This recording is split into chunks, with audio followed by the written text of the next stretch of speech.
Bonjour les enfants, je vais vous lire aujourd'hui une histoire que me racontait mon grand-père quand j'étais petite, l'histoire d'Épaminondas.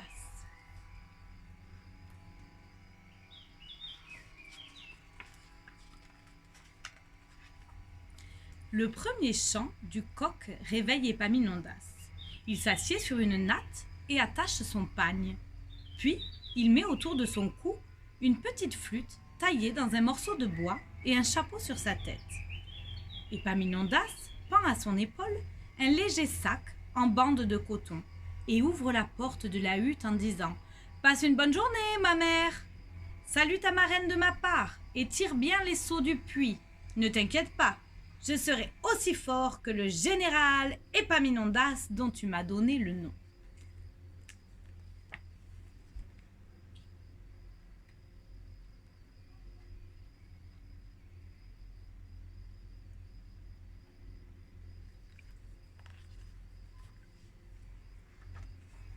Au lever du jour, oiseaux et animaux reprennent joyeusement leur conversation et la brousse se remplit de chants et de cris.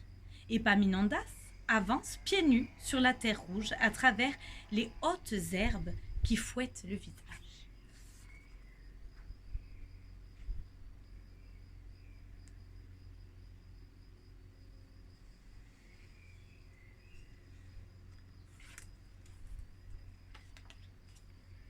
À l'heure où le sol commence à brûler la plante des pieds, il s'arrête à l'ombre d'un grand baobab qui s'élève près de la première case d'un village. Là, il prend sa flûte et joue quelques notes. Sa marraine apparaît sur le seuil de la case. Sa marraine n'est pas n'importe qui. Elle pèse 100 kilos, s'habille avec 3 boubous superposés et porte un turban sur sa tête ronde. En apercevant le petit garçon, elle sourit de toutes ses dents, belles et blanches comme l'ivoire. « Bonjour, Épaminondas, tu es le bienvenu. »« Bonjour, marraine Ba, que la paix soit sur toi. Je te donne le salut de ma mère. Je te remercie pour tes bonnes paroles et d'être venu remplir mes jarres. »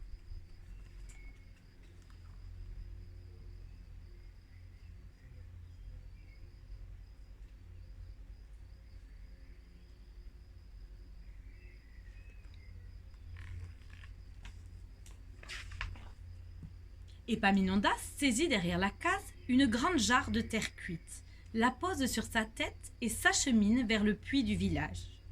Plusieurs femmes font la queue pour puiser l'eau et Épaminondas attend son tour. Alors il lance et relance le seau au fond du puits jusqu'à ce que la jarre soit pleine. Puis il la soulève et la pose sur sa tête. Il revient 7 fois, remplit 7 grandes jarres pour les 7 jours de la semaine et suant et soufflant, pénètre dans la case.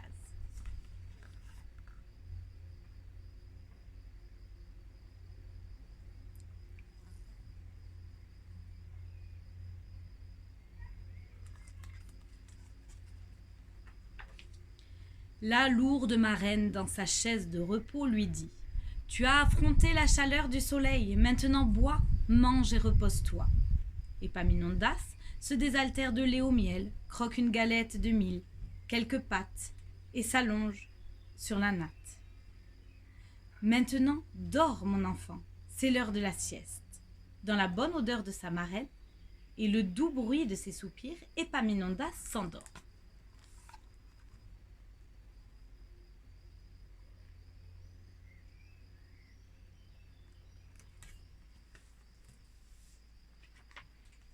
Après la sieste, pour le remercier, Marraine Ba lui donne une friandise appétissante. Voilà un morceau de gâteau à la noix de coco que tu ramèneras dans ta maison. Je te dis merci et vais le mettre dans mon sac. Ce n'est pas une bonne idée, mon garçon, il s'abîmera dans ton sac. Il vaut mieux que tu le tiennes bien serré dans ta main. En chemin, Épaminondas suit exactement les conseils de sa marraine et serre de toutes ses forces la friandise. Ses 5 petits doigts font de grands trous dans le gâteau. La pâte s'effrite en miettes qui s'égrènent sur le sol et la crème de noix de coco se répand sur sa main en longues traînées poisseuses.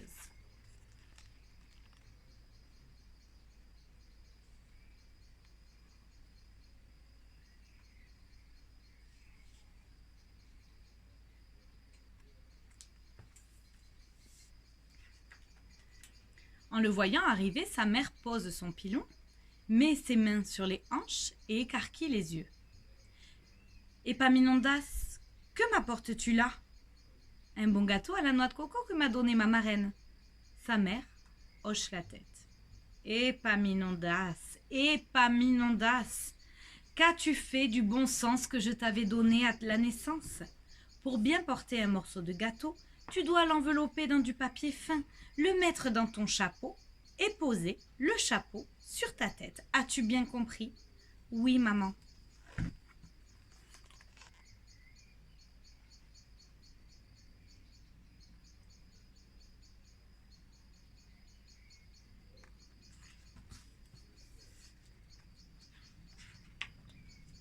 La semaine suivante, Épaminondas retourne chez sa marraine. Il fait tellement chaud que les feuilles du baobab pendent tristement et que Marraine Ba n'a pas la force de quitter sa chaise de repos. Épaminondas entre donc et s'incline. « Bonjour, Marraine Ba. Tu es partie de chez toi et tu es venue par cette grande chaleur. Je t'en remercie, car mes jarres sont vides. »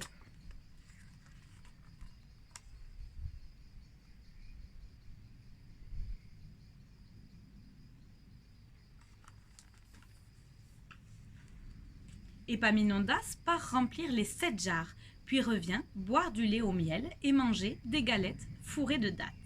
« Rends-moi service, mon petit, demande la marraine, et vante-moi, car il fait si chaud que je n'arrive pas à m'endormir pour la sieste. » Épaminondas prend un rond de paille et l'agite devant le visage parfumé de sa marraine.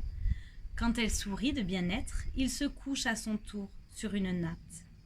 À son réveil, Marraine Ba lui donne un gros morceau de beurre et lui dit « Fais-y bien attention pendant le voyage. Ne t'inquiète pas, Marraine Ba, je suis un garçon très obéissant. »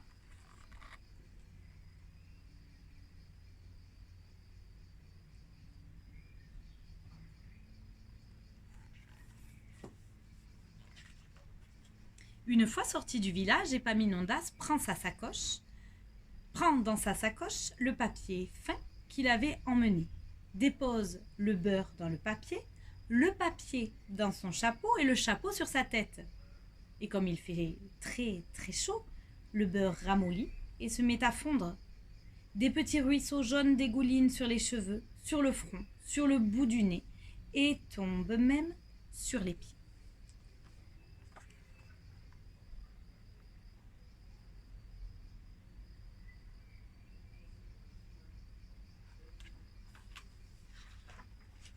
En le voyant arriver, sa mère pose son fagot de bois, met ses mains sur les hanches, écarquille les yeux.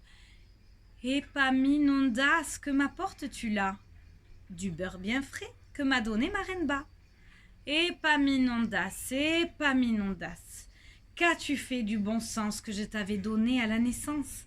Pour transporter du beurre, tu dois l'envelopper dans de larges feuilles fraîches et le long du chemin, le tremper, souvent dans l'eau d'un puits ou d'une mare. As-tu bien compris ? Oui, maman.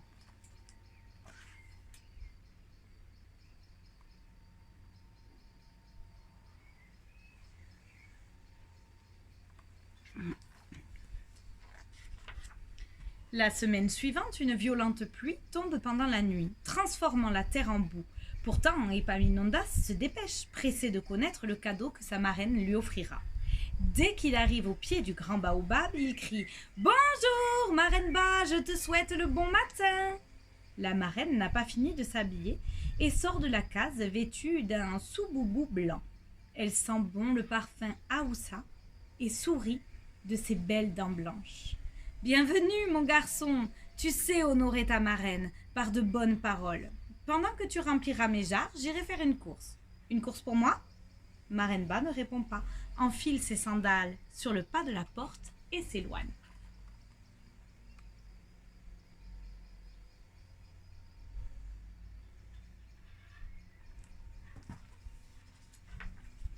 Épaminondas va 7 fois au puits. Ensuite, il rentre dans la case, boit, mange et attend le retour de sa marraine.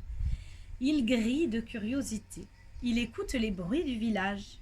Coups de pilon, voix qui rit et bavarde, bêlement de chèvre, et soudain, un aboiement plaintif tout proche. Alors Marraine Ba apparaît. tenant un petit chien blanc dans ses bras.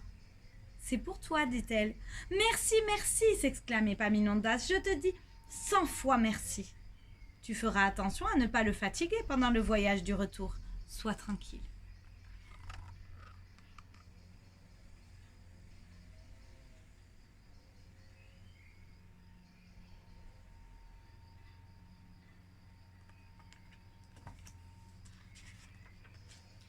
Dès que le village a disparu derrière les arbres, Épaminondas cueille une grande feuille de bananier dans laquelle il enveloppe le petit chien, attache soigneusement le paquet avec des lianes et délicatement le trempe dans l'eau de la première mare rencontrée. Le petit chien boit la tasse, s'étouffe, hoquette, tremblote.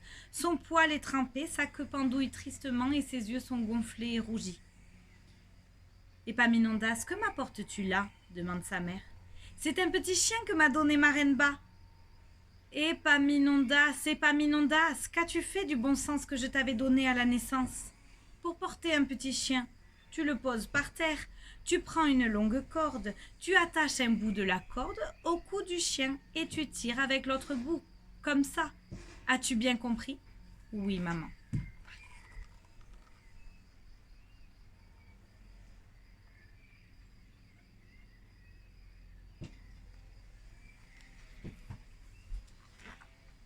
Une semaine plus tard, le vent balaie la plaine. Quand Épaminondas arrive devant la case de sa marraine, son corps et son visage sont gris de poussière. « Mon garçon, n'apporte pas dans ma case la poussière de la brousse. Avant de remplir la première jarre, tu te verseras un seau d'eau sur la tête. » Après la sieste, Marenba lui donne de belles galettes. « Fais bien attention à ce pain qui est encore tout chaud, tout doré, tout croustillant. »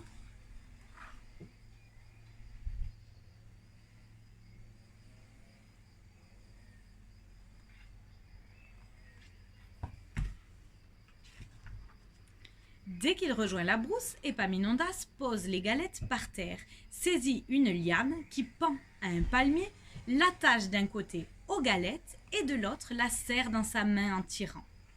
Comme ça.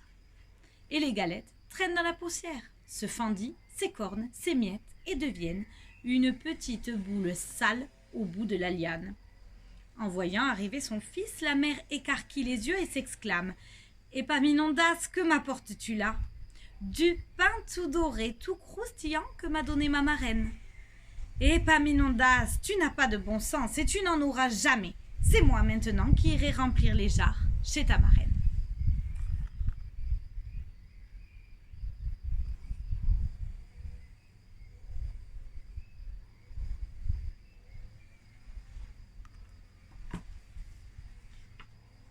La semaine suivante, pendant que le coq chante le lever du jour, Épaminondas reste couché sur sa natte, la tête à moitié cachée sous sa couverture. D'un œil, il regarde sa mère, qui pose un grand voile sur sa tête et enfile ses sandales. Elle se dirige vers le four, en sort 6 pâtés qu'elle dépose sur le pas de la porte. Avant de partir, elle se retourne et explique à son fils. « Je mets les pâtés ici à refroidir. Aussi, quand tu sortiras, tu feras bien attention en passant dessus. As-tu bien compris ? »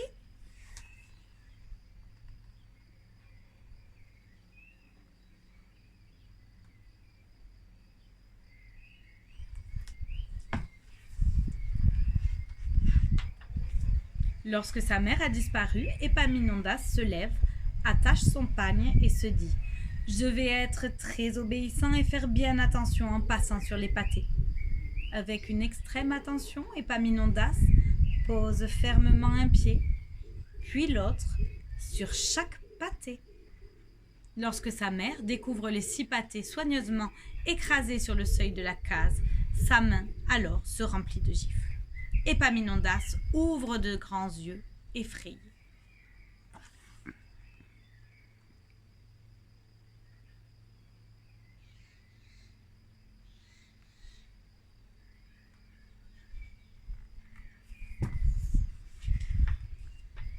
Au crépuscule, Épaminondas met dans son sac quelques coquillages, s'éloigne de la case et marche longtemps dans la brousse à la lumière des étoiles. Arrivé au sommet d'une colline, il s'incline devant un vieux sorcier, assis sous un fromager. « Sois le bienvenu, dit le sorcier. « Qu'est-ce qui t'amène au milieu de la nuit ?»« Je viens te demander la parole qui dit la vérité et t'offre ces coquillages pour faire un collier. »« Que veux-tu savoir ?»« Je veux savoir pourquoi, alors que je suis toujours très obéissant, je me fais toujours gronder par ma mère. »